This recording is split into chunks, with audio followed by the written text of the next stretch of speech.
नमस्कार। 9 अक्टूबर 2021 के current affairs के सेशन में आप सभी का स्वागत है। चलिए चलते हम लोग आज के पहले क्वेश्चन की ओर। साथियों, करंट अफेयर्स का आज का पहला क्वेश्चन आपके सामने है।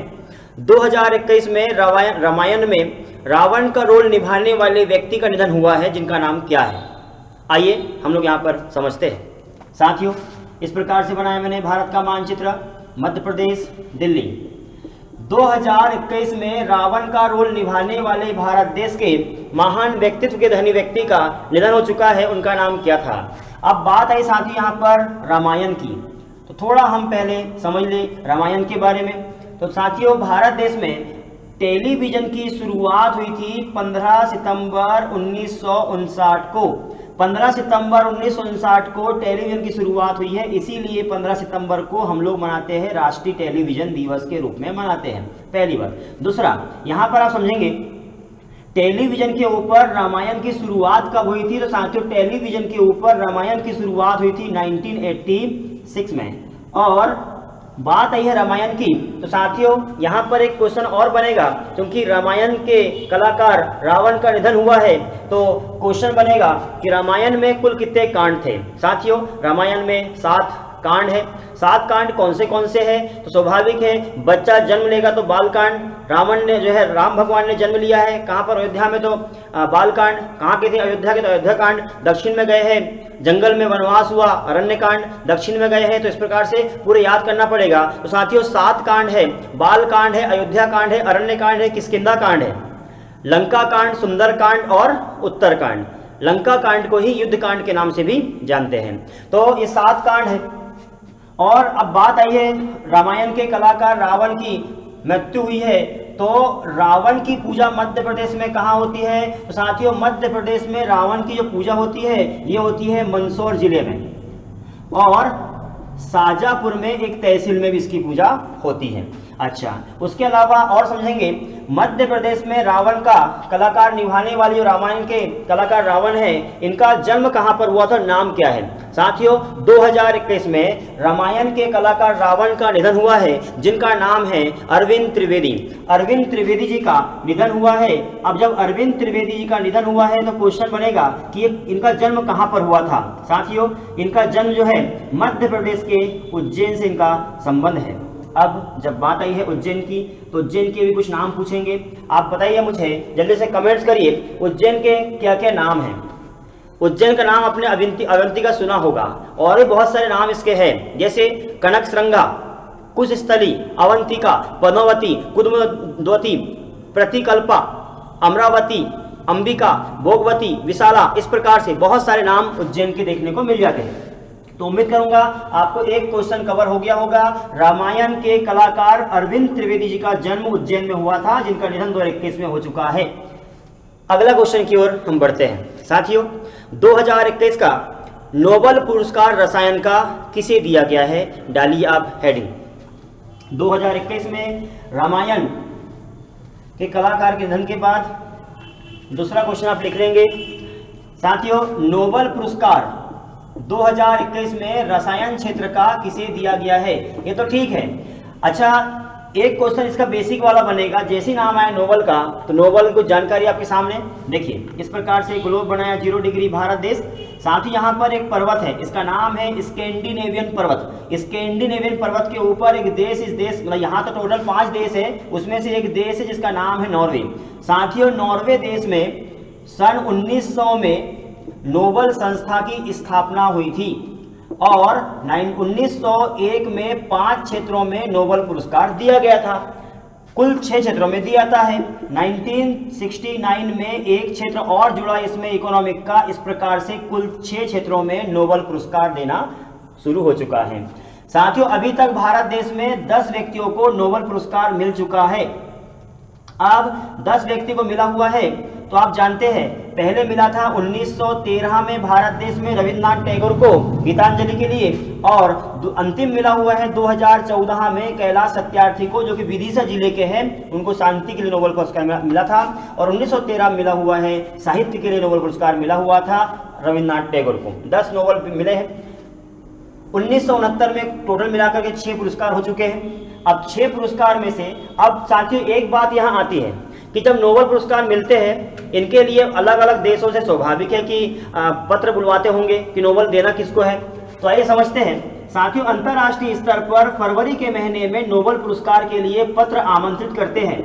अक्टूबर के महीने में घोषणा हो जाती है कि किसको कौन सा पुरस्कार देना है, और 10 दिसंबर अंतर्राष्ट्रीय मानवाधिकार दिवस के रूप में यह पुरस्कार प्रदान किए जाते हैं। यह आपको समझ आ गया होगा। अब रसायन विज्ञान का पुरस्कार 2021 का किन किन को दिया गया है? तो साथियों 2 पुरस्कार दिए गए हैं रसायन क्षेत्र में। अब 2021 में एक वीडियो मैं पूरा आपके लिए लेके आऊंगा। 2021 जब पूरे मिल जाएंगे, घोषणा हो जाएगी सभी क्षेत्रों की, तो सारे के सारे क्षेत्रों के पुरस्कार में एक साथ करवाऊंगा। लेकिन चूंकि आज मिला हुआ है रसायन क्षेत्र का, इसलिए मेरा कर्तव्य बन जाता है कि मैं आपको इसका नाम बता दूं। तो रसायन विज्ञान के पुरस्कार 2021 में साथियों जर्मनी के बेंजामिन को मिला है और अमेरिका के मैकमिलन को मिला है। बेंजामिन और मैकमिलन, बेंजामिन और मैकमिलन ये जर्मनी के हैं और ये है साथियों अमेरिका देश की। उम्मीद करूंगी ये भी आपको समझ में आ चुका होगा।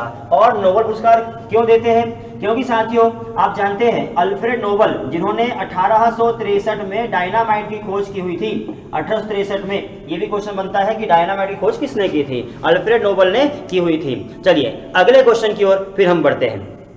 उम्मीद करूंगा समझ में आ गया होगा। यदि समझ में आपको आ रहा है और कुछ सीखने को मिल रहा है तो लाइक करने में कंजूसी मत करिए और शेयर जितना कर सको आप कर दीजिए, क्योंकि आपका चैनल है, आप पढ़ रहे हैं, आपको विस्तार करना, आपको शेयर करना जरूरी है, क्योंकि आप ही चैनल को आगे बढ़ाएंगे। साथियों अगला क्वेश्चन आपके सामने है, विश्व शिक्षक दिवस कब मनाते हैं? आपको पता है राष्ट्रीय शिक्षक दिवस पता है आपको, तो विश्व शिक्षक दिवस कब मनाते हैं? डालिए हेडिंग आप, विश्व शिक्षक दिवस। चलिए देखिए, अंतर्राष्ट्रीय शिक्षक दिवस, जैसे आप जानते हैं ये है भारत का मानचित्र, मध्य प्रदेश, यहाँ पर दिल्ली। साथियों भारत देश में यहाँ पर तमिलनाडु 5 सितंबर 1888 को भारत देश में डॉक्टर राधाकृष्णन, सर्वपल्ली राधाकृष्णन का जन्म हुआ था और भारत देश के पहले उपराष्ट्रपति और दूसरे नंबर के राष्ट्रपति भारत देश के सर्वपल्ली जी के जन्मदिवस के शुभ अवसर पर हम लोग मनाते हैं 5 सितंबर को राष्ट्रीय शिक्षक दिवस। अब ठीक है, राष्ट्रीय शिक्षक दिवस तो हमने मना लिया 5 सितंबर को। पहली बार कब मनाया था? एक और मजे की बात है, तो आप देखेंगे 5 सितंबर 1962 के दिन ये राष्ट्रपति बने हुए थे सर्वपल्ली राधाकृष्णन। तो 1962 को भारत देश सरकार ने निर्णय लिया कि हम लोग को मनाना चाहिए शिक्षक दिवस। तो 5 सितंबर 1963 को पहली बार भारत देश में राष्ट्रीय शिक्षक दिवस के रूप में मनाया गया था। उम्मीद करूंगा आपको सभी को समझ में आ रहा होगा। यदि समझ में आ रहा है तो थंब कर दीजिए, लाइक आपको करना है और शेयर कर दीजिए। अच्छा आगे बढ़ते हैं, यह हो गया राष्ट्रीय। इसी प्रकार से अंतर्राष्ट्रीय शिक्षक दिवस कब मनाते हैं? यहाँ पर इस प्रकार से ग्लोब बनाया 0 डिग्री भारत देश। साथ ही यहाँ पर एक देश, इस देश का नाम है फ्रांस। फ्रांस में पेरिस नामक स्थान पर यूनेस्को की स्थापना की गई थी 1945 में। United Nation Education Scientific Cultural Organisation की स्थापना 1945 में की गई है और यह संगठन विश्व में किसी भी स्थान का नाम अपनी सूची में दर्ज कर लेता है तो इसको समझ लेते हैं विश्व विरासत दर्जा प्राप्त है। साथियों यूनेस्को ने घोषणा किया अंतर्राष्ट्रीय स्तर पर कि भैया हमको अंतर्राष्ट्रीय शिक्षक दिवस ही मनाना चाहिए। किसको बोला? ये बोला हुआ था अमेरिका को। चलिए इसका समझते हैं इतिहास, थोड़ा समझते हैं इसको। हुआ क्या था, 5 अक्टूबर 1966 को यहाँ पर फिर से ग्लोब बनाया 0 डिग्री भारत देश। यहाँ पर फ्रांस और फ्रांस के पेरिस में 1966 में अंतर्राष्ट्रीय स्तर पर शिक्षा के लिए सम्मेलन हुआ था। इस सम्मेलन में एक बात उठी थी कि अंतर्राष्ट्रीय स्तर पर हम लोगों को शिक्षा दिवस मनाना चाहिए, शिक्षक दिवस मनाना चाहिए, क्योंकि विश्व में शिक्षक ही तो है जो शिक्षा का निर्माण करते हैं, देश का निर्माण करते हैं, देश का भविष्य बनाते हैं और विश्व का निर्माण करने वाले शिक्षक ही तो है। तो बच्चे को मोटिवेशन करने वाले, बच्चों का दिशा निर्देशन करने वाले शिक्षक है, उन्हीं के जन्म दिवस और उन्हीं के नाम से एक दिवस होना चाहिए। यहाँ पर घोषणा हुई तो 5 अक्टूबर 1966 को हुई। उसके आगे चल करके फिर 1994 का समय आता है और इस समय यूनेस्को ने कहा, किसको? यहाँ पर देखना अमेरिका में संगठन है यूएनओ। तो यूनेस्को ने यूएनओ को कहा, यूएनओ की स्थापना कब हुई थी? 1945। यूएनओ का पुराना नाम क्या था? यूएनओ का पुराना नाम था लीग ऑफ नेशन और इसकी स्थापना कब हुई थी? 1919 में। League of nation 1919 Woodrow Wilson ने इसकी स्थापना की थी और अब्राहम लिंकन ने इसकी स्थापना की थी। इसके अलावा ध्यान देना, तो 1994 में यूनेस्को ने यूएनओ को कहा कि भैया अंतर्राष्ट्रीय स्तर पर मनाना चाहिए।